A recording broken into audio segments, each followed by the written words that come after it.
오늘 이 가르침과 말씀 그렇게 크게 긴 시간을 할애할 것 같지는 않고요. 그냥 저는 여러분들과 함께 설교자가 이렇게 얘기하면 좀 송구스럽지만 같이 생각하고 배우는 마음으로 이 화두를 좀 던져보고 싶어서 같이 나눠보려고 했습니다. 이 말씀을 이해하려면은 저는 일단 요한이라는 사람에 대해서 그 인물에 대해서 한번 생각해보는 시간이 먼저 좀 전제가 돼야 될 것 같아요.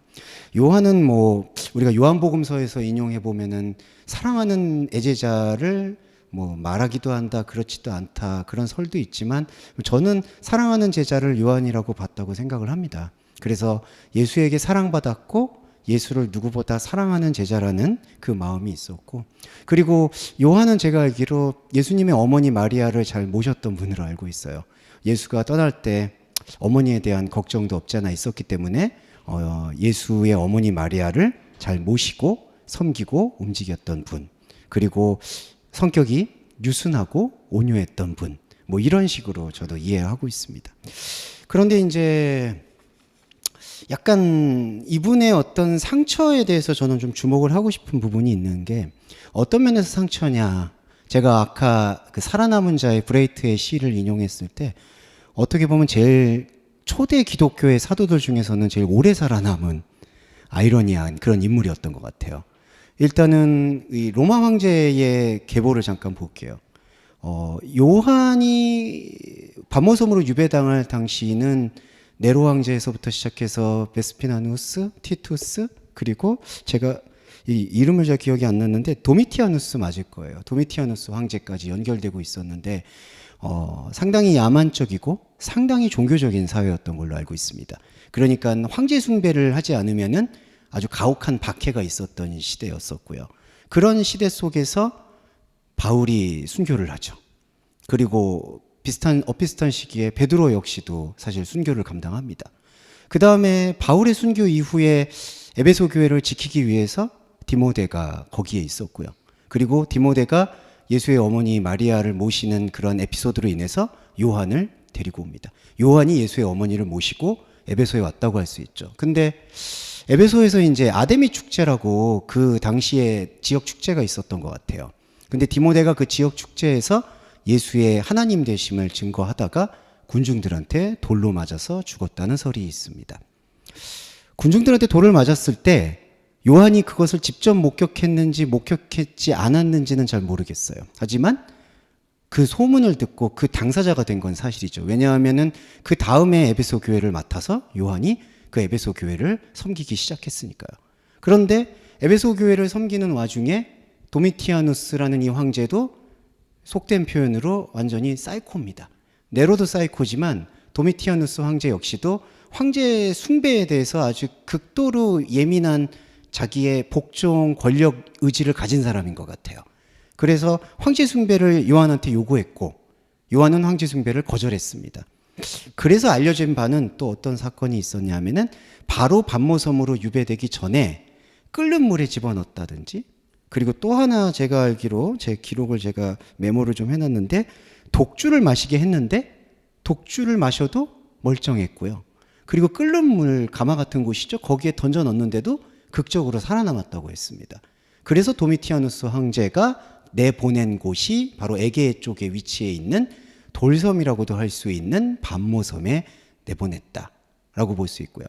18개월 동안 거의 유배 생활을 하게 되었고, 유배 생활을 해서 저는 예전에는 조금 낭만적으로 생각을 했었어요. 그냥 유배를 해서 거기서 그냥 조금 외롭게 그냥 어떤 몸은 힘들지 않았겠구나라는 생각했지만 그렇진 않았던 것 같습니다. 거기서 채석장 일을 하도록 이제 강제 노역을 시켰던 것으로 기록이 되어 있고, 그 강제 노역 형벌은 그때 당시에 정치범 종교범들한테 부과한 형벌인데 십자가형의 형벌 그 다음으로 가장 가혹한 형벌로 알려져 있습니다.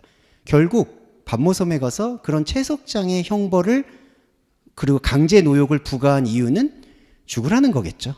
결국에는 우리가 지금 이제 북한 사회에도 보면은 탄광에 정치범들을 이제 수용하고 거기서 정치범들을 수용하는 가장 큰 목적은 이제 거기서 스스로 아사하거나 스스로 죽거나.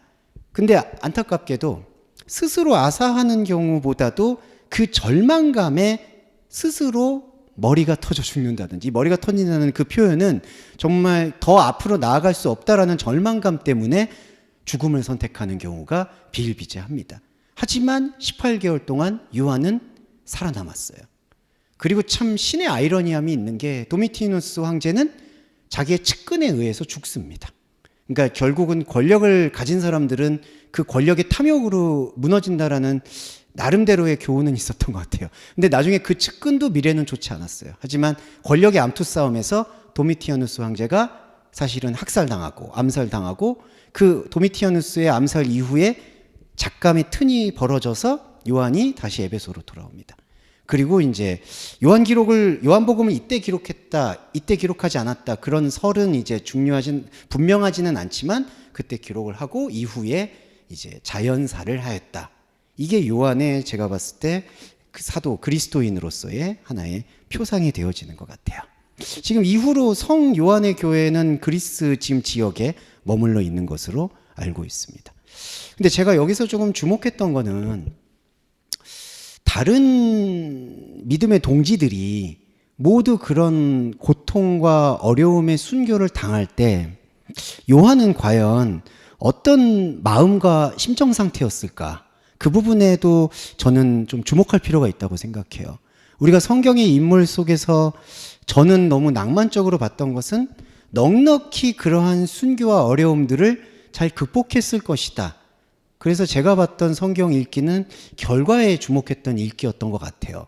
바울이 꿋꿋하게 복음을 지켜서 순교함으로 해서 오늘날 우리의 후진들에게 이런 기쁨의 복음이 전달되었고, 요한도 꿋꿋이 버티고 이겨내어서 우리에게 이런 복음을 전달되었자라는 교훈은, 그 교훈과 감동은 변하진 않겠지만, 과연 내가 만약에 요한이었다면 그렇게 동료들이 죽고, 특히 그 저는 디모데의 죽음이 너무 충격적으로 다가오긴 했어요. 군중들에게 돌로 맞아 죽었다라는 그 현장에서 요한도 같이 있었을 것인데, 그런 것들을 지켜볼 때 고통은 어땠을지, 그리고 검증되진 않았을 수도 있어도 독주를 마셔도 죽지 않고, 그리고 끓는 물에 집어던져도 죽지 않고, 18개월 동안 밤모섬에 유배가 됐어도 죽지 않는, 그 이상하게, 죄송한 말이지만 이상하게 죽지 않는 그 요한의 마음이나 심정은 과연 어땠을까라고 봤을 때 조심스러운 추정이 있습니다.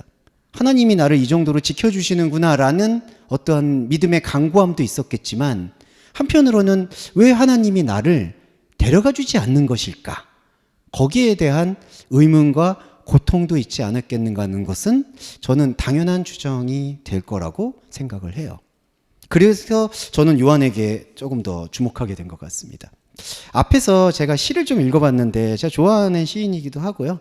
예, 이 베르트 시인은 제가 좀 좋아하는 시인이기도 한데, 이분에 대해서 제가 좋아하는 거는 자기의 비겁함에 대해서 솔직하다라는 것이 저와 많이 닮아 있습니다. 안 닮아 있네요. 저는 비겁함을 감추려고 하죠. 저는 있어 보이려고 하는 거고, 예, 저는 저의 비겁함을, 사회를 비판하는 소설을 쓰면서 뭔가 짐짓 있어 보이죠. 제가 여기서 고백을 하자면 저도 똑같은 사람인데 약간 교훈적으로 소설을 쓰는 거를 즐기고 있죠. 아, 이 시대가 이렇게 썩었는데 당신들은 뭐 하고 있어요? 그럼 나는 거기에서 앞서는 것처럼. 하지만 브레이트는 그러지 않았어요. 사실은 브레이트는 국적 세탁소라는 별명이 붙을 정도로 독일 출신이지만 러시아, 핀란드, 폴란드, 뭐 기억하기도 힘든데요. 오스트리아, 그 다음에 러시아, 그 다음에 캐나다, 미국, 다시 동베를린, 이렇게 돌아왔던 국적을 알 수 없는 방황의 길을 보냈는데, 이 브레이트에게 가장 충격적인 사건은 나치를 피해서 러시아로 갔는데 러시아 안에서도 박해를 받아서 연인이자 동지인 스테판을 러시아에다가 그냥 두고 도망 나온 일이었습니다.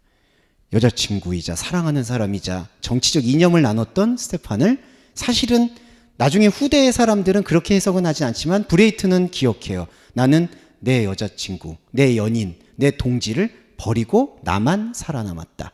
그래서 아까 시에서 강한 자만 살아남았다, 강한 자는 살아남았다라는 이게 참으로 브레이트에게는 아픈 상처예요. 왜냐하면 브레이트를 기억하고 있는 정치적 동지들은 브레이트가 권모술수에 능하고 시대를 빨리 읽었기 때문에 저렇게 살아남은 거다. 그래서 자본주의의 온상인 미국에서도 온전히 생활할 수 있었던 거다라는 비판을 받았습니다. 이제 그런 거에 대한 자신을 회고하면서 나는 살아남은 것이 슬프고 고통스럽다라고 이야기를 하는 것 같아요. 제가 이 말씀을 드리는 이유는 저는 이게 심상치 않게 들려서 그렇습니다. 요한계시록의 이 한 문장이죠. 나는 너희 형제요.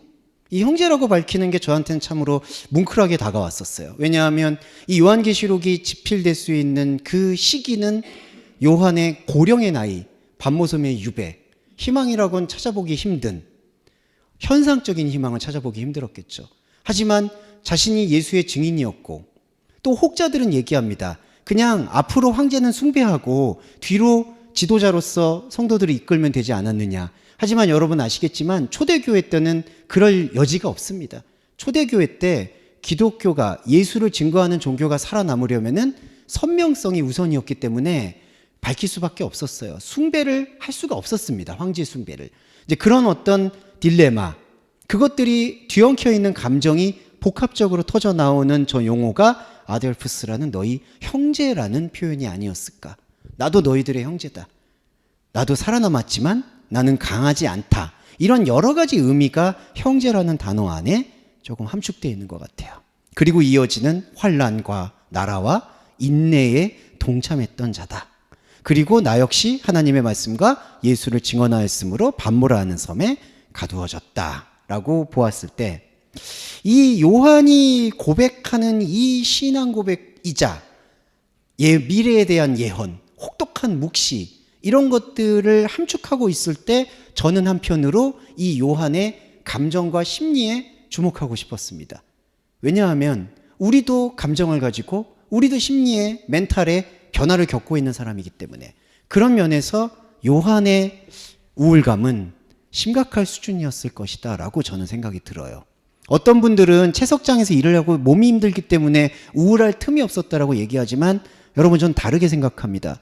몸이 힘들었는데 만약에 저와 여러분이 몸이 힘들어도 미래를 향해서 어떠한 확실한 좌표와 비전이 있다면은 그것이 힘들진 않았을 거예요. 하지만 예수라는 증거와 생명이 진짜 눈에서 보고 느꼈음에도 불구하고 동료 사도들과 동역자들이 그런 식의 순교와 죽음을 맞이하는 것 앞에서 저는 요한도 고통과 번민과 고뇌에 빠졌을 거라고 생각합니다.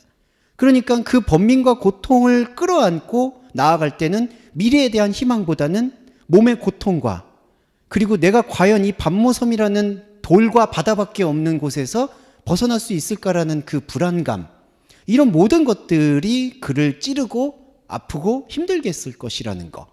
그런데 조금 예민한 얘기지만 이 육신의 죽음조차 자신을 피해가는 그 살아남은 자의 그 슬픔의 감각이 요한을 계속해서 몰아쳤을 거라는 생각을 하지 않을 수가 없습니다.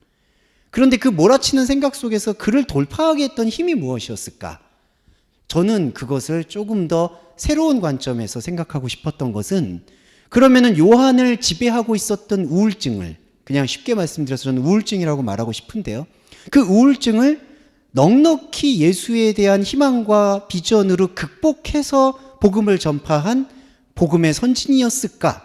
그것보다는 저의 생각일 수도 있겠지만 요한의 그 내면 속을 저희가 다 알 수는 없겠지만 그의 인생과 그리고 그가 남긴 요한복음과 요한계시록의 그 안에 담겨있는 언어들의 종합으로 말씀드렸을 때에는 그것을 극복의 도구로 보는 것이 아니라 대면과 기억의 방식으로 자신의 감정과 무너지는 멘탈과 흔들리는 것들을 감당하지 않았을까라는 생각을 해보게 되는 것입니다. 예전부터 저는 두려움이 있었어요. 조금 원초적인 질문인데 저는 지옥 갈지도 모른다는 두려움이 있습니다. 지금도 그 두려움이 잠을 잘 때마다 있어요. 죄송하지만. 네. 그리고 조금 여러분들에게 힘들고 아픈 고백이지만 저는 2012년도에 아내가 죽었어요. 네, 아내가 죽는다는 사건을 겪는 거는 조금 더 이해하기가 힘든 사건이 있습니다. 왜냐하면 제 주변에다 수소문을 해봤는데 그리고 고백을 하자면 사별 카페도 들어가 봤어요. 근데 저처럼 아내가 교통사고로 갑자기 어느 순간 쥐도새도 모르게 사라져버리는 경우는 거의 없어요. 암투병을 한다든지 뭐 어떤 있다든지. 근데 이런 경우는 못 봤어요. 그래서 저한테 죽음의 그림자가 첫 번째로 있었고, 두 번째는 제가 이제 소년원에서 아이들과 글쓰기 지도를 하고 있는데 가장 총명한 친구가 있었습니다. 물론 폭력 행위는 상상을 초월했지만 2년 동안의 소년원 수감 생활 동안 정말 많은 글들을 쓰고 저를 감동시켰어요. 근데 그 친구가 출소하고 2년 만에 안타깝지만 스스로 목숨을 끊었습니다. 그러니까 저한테는 트라우마가, 제 주변에 있는 사람들은 저만 알게 되면 왜 죽는 것일까? 이 미신적인 생각일지도 모르지만 왜 저를 알고 저하고 관계 맺는 사람들은 모두가 불행해지는 걸까? 내가 살아있는 재앙은 아닐까? 내가 과연 복음을 전파하고 사람들에게 예수님의 사랑을 나눈다는 것이 혹시라도 죽음을 불러오는 오히려 역효과가 있는 건 아닐까? 그래서 저는 아주 조심스럽게 요한의 생각과 저의 심정을 같이 비교해보는 시간이 생겼던 것 같아요. 과연 이것은 어떻게 해석할 수 있을까? 그래서 많이 발버둥도 쳤습니다. 저도 오랫동안, 지금도 완치된 것은 아니지만 우울증이라는 것의 기준에 함몰되어 있고, 그런 것들을 어떻게 하면 극복을 할 수 있을까라는 거에 대한 오랫동안의 고민도 있었는데, 조심스럽게 지금 와서 말씀드릴 수 있는 것은, 이것은 극복하고 이기고 말소시키고 제거하는 문제가 아니라 어쩌면 조심스럽지만 그냥 내 몸의 동반자, 내 생각의 동반자처럼 함께 동행할 수도 있는 용기를 가져야 되는 게 아닐까, 그런 생각을 해보면서 오늘의 현대사회에서 우리가 살고 있는 상황을 조금 묵상하게 됐는데, 우리의 상황은 사람들이 시대가 다르다고 얘기는 해요. 그때는 로마 황제의 핍박, 어둠 이런 것들이 선명하게 드러내던 세대였다. 지금은 그렇지 않다. 살만한 세대다라고 얘기는 하지만 저는 오히려 종교적인 무관심이 더 우리를 깊게 파고들고 있다는 생각을 하게 되었습니다. 한편으로는 기독교가 한국에서 성행하기 시작했던 1980년대와 90년대가 더 그립지 않은가라는 생각이 들 정도로 2000년대 이후에 오늘의 종교, 특히 한국의 기독교는 나름대로 무관심의 종교가 되어 있는 것 같아요. 그냥 좀 표현이 민감하고 죄송한 말이지만 모태신앙으로 내려와서 익숙한 습관대로 교회를 다니는 사람들, 혹은 그냥 어떤 마음의 위로나 안식이 찾아와서 필요해서 이 종교에 대해서 큰 차별 없이, 제가 기독교가 우월하다 아니다라는 걸 떠나서 기독교는 저는 생명과 그리스도의 종교이기 때문에 그 생명의 유일성을 우리가 느끼고 파고드는 게 필요하다고 생각하는데, 그건 말고 내 마음과 내 영혼의 힐링을 위해서 찾는 장소가 되어버리진 않았는지 반성하게 됩니다. 그런데 저는 여기서 한 걸음 더 나아가서 말씀드리고 싶은 건, 교회가 그런 것을 반성하고 새로운 대안을 마련한다고 했을 때 성도들의 마음을 위로한다라는 마음은 참 좋지만, 그 키워드는 좋지만, 그 위로라는 방식이 우리가 살고 있는 현대인의 이 무관심의 질병인 깊은 우울증을 극복하고 넘어서고 이겨낼 수 있고 예수의 복음으로 극복하고 승리할 수 있다라는 그러한 관점은 더 이상 유효하지 않은 게 아닌가. 적어도 그런 얘기들을 좀 나누고, 오늘 우리 사회가 말하는 우울증의 기준 역시도 조금 더 도전적인 질문을 할 필요가 있다고 생각합니다. 저도 의학을 다 알고 그렇게 관심이 만약에 전문가 수준은 아니지만, 저도 제 자신의 질병이 있기 때문에 노력하고 공부하고 있을 수밖에 없는 상황에서 이 우울증이라는 현대인의 진단과 잣대가 점점 정상적인 거냐 비정상적인 거냐로 나누는 것을 발견하게 되었습니다. 그러니까 우울증의 시발점에서 여러 가지 질병으로 진짜 우울증이 찾아오는 것도 있겠지만, 또 다른 면에서 나는 혹시 이 물이나 이 조직이나 이 사회나 내가 주어져 있는 내 나이 때 받아들여야 될 경제적 여건, 내 나이 때 누려야 될 어떤 사회적 포지션, 내 나이 때 누려야 될 친구 관계, 이런 것들이 박탈됐을 때 찾아오는 감정들을 모두 우울증의 범주로 집어넣고 있는 건 아닐지, 그리고 그렇게 우울증을 규정해 놓고 그 우울증에서 벗어나는 여러 가지 방법론을 다시 정상체계 안으로 밀어넣을 수 있는 감정 훈련으로 우리를 책은질하고 있지는 않은지, 수많은 힐링 프로그램, 그 다음에 상담 심리 프로그램, 그리고 안타깝게도 기독교 상담 프로그램까지 그렇게 우리를 정상인의 범주 안으로 집어넣을 수 있는 감정 훈련을 시키는데 소비하고 있지는 않은지 저는 반성을 좀 해보게 됐습니다. 결론적으로 말씀을 드리면 2절 여기 지금 10절 말씀이 저는 감동적이기도 하지만 조금 더 생각하게 됐었어요. 성령에 감동되어 나팔소리 같은 큰 음성을 들었습니다. 저는 이 깊은 감동을 부정하고 싶지 않고 제 마음의 은혜로 삼습니다. 당연하죠. 하지만 요한도 성령의 체험을 받았고 우리의 선진이신 사도 요한도 이 감동과 동시에 그 삶의 피폐함과 그 삶의 고통은 공존했을 거라고 감히 생각해 보고요. 그렇지만 그 공존이 믿음을 승리하지 못하고 믿음이 좋지 못한 그러한 불신의 징표가 아니라 그럼에도 불구하고 예수의 환난에 나는 동참하였고 그 환난 속에서 예수가 나를 사랑하시고 내가 비록 사람들이 볼 때 오늘날 정상인이라는 그러한 범주에 들어가지 않는다 하더라도 그냥 나를 나답게 인정하고 살아갈 수 있는 시간을 풀어줄 수 있는 그러한 어떤 우울을 기록하고 대면하고 마주할 수 있는 용기를 우리한테 보여준 모델이 저는 요한이 아닌가라는 생각이 들어서요. 그래서 어떻게 보면 요한의 말씀이 더 저에게 애착으로 와닿은 것 같습니다. 성스러운 우울이라는 제목은 제가 성스럽다는 얘기는 감정적인 성스러움일 수도 있겠지만은 하나님을 생각할 때 느끼는 그 성스러움에 대해서 저는 항상 생각해 왔었어요. 어떤 게 성스러운 걸까? 어떤 감정적인 거 아니면은 뭔가 공감각적인 거?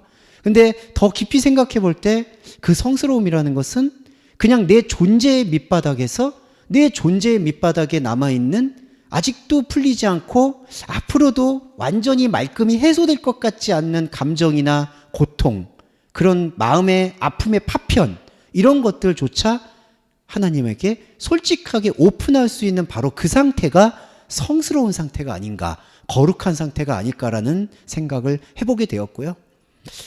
오후에 이런 우울한 설교는 하면 안 되는데 제목 자체가 우울하다 보니까 이 말랑꼴레아의 세계에 들어가시게 될 것 같은데, 네, 그 우울증의 범주에 대해서 저와 여러분이 한번 도전적으로 우리 현대의학계가 우울증이라고 이렇게 규정짓고 그것을 질병이라고 규정짓는 순간 우리가 가지게 되는 그런 태도와 자세를 어떻게 다시 한번 재고해 볼 수는 없는지, 그리고 거기에 너무 뒤따라가게 되는 여러 심리와 상담 프로그램, 그리고 마지막으로 교회가 그런 사람들을 끌어안는다라는 그런 선의는 좋지만 그런 선의가 지나친 오지랖이 돼버리고 지나친 훈계가 돼버리고 지나친 꼰대의식이 돼버려서 당신은 우울하면 안 돼요, 즐거워야 돼요, 또 다른 즐거움의 강박을 낳고 있지는 않은지 생각해보는 시간이 되었으면 좋겠습니다.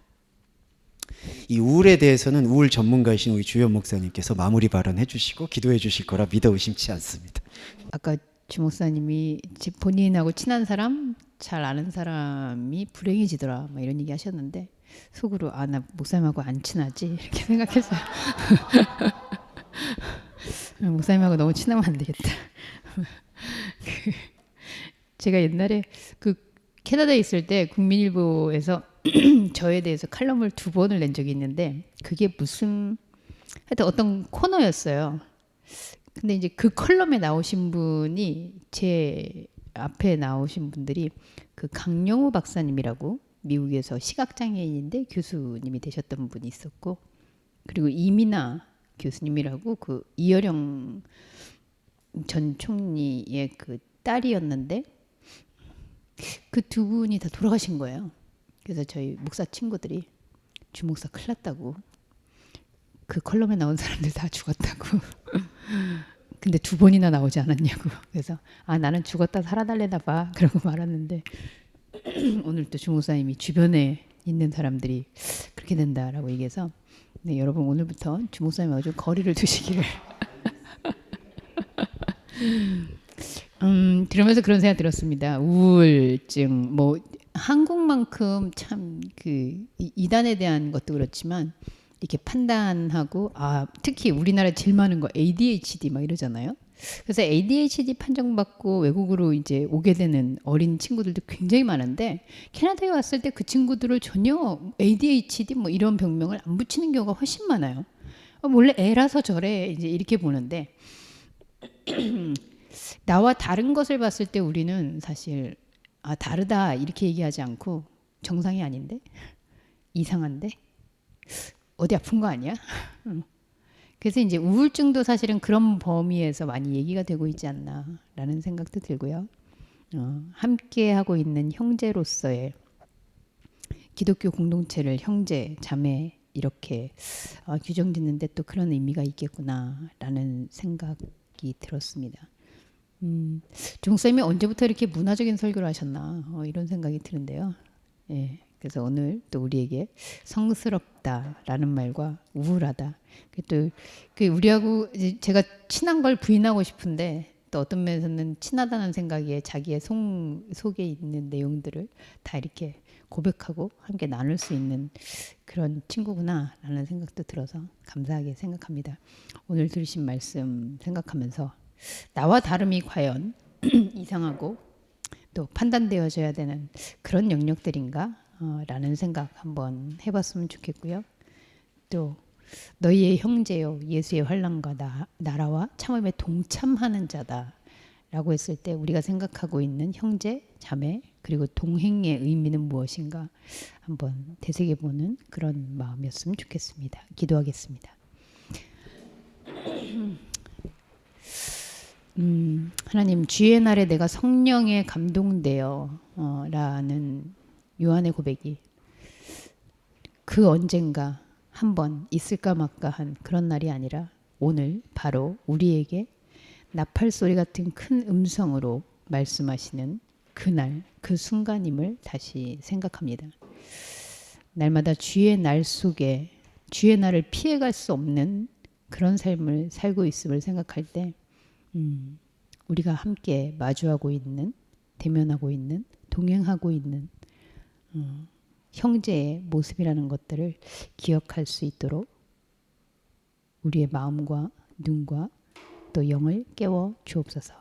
말씀을 통해 우울함이 질병이 아니라 어찌 보면 우리가 마땅히 느끼고 가져가야 할 그런 고백의 상태임을 또한 깨닫습니다.